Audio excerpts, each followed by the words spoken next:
ফাঁকা বুলি দিলে পরিশ্রম হবে না, ওপেন ফায়ার করলে কোনো পরিশ্রম হবে না, কিন্তু টার্গেট করে পাখি মারতে চাইলে খুব পরিশ্রম হবে। আপনারা এই অঞ্চলে ছিল কিনা, ছোটবেলায় দেখছি আমাদের অঞ্চলে অনেক পাখি, অতিথি পাখি, শীতের পাখি। একটা পাখি মারতে কি কষ্ট, বন্দুক দিয়ে টার্গেট করে কত কষ্ট করে কাছে গিয়ে আস্তে আস্তে ক্রলিং করে পাখি মারতে হয়। তো পাখি মারতে চাইলে ক্রলিং করতে হবে। ঘরের ভিতরে বসে থাকলে তার পাখি মারা যাবে না, যাবে না। তো আমরা আপনারা চলেন একসাথে একটা চিন্তা ভাবনা করি। ওইসব বাদ, রাজনীতি ফাজনীতি, বকা বকি, গুতাগুতি, ঠিক আছে, এগুলো থাকুক, যেগুলো আছে তো থাকুক, অসুবিধা কি? আমরা একে অন্যের বকা দিব, এই করব ওই করব, এগুলা হয়েছে তো, অসুবিধা কি? অনেক হয়েছে, দরকার তো নাই এই সমস্ত বকাবকি, কোন দরকার আছে?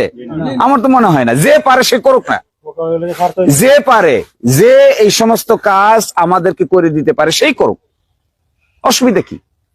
এটা আমাকেই করতে হবে এমন কোনো জরুরিয়াত না। আমি আগেও বলেছি, আমাকেই করতে হবে এটা কোনো জরুরিয়াত না।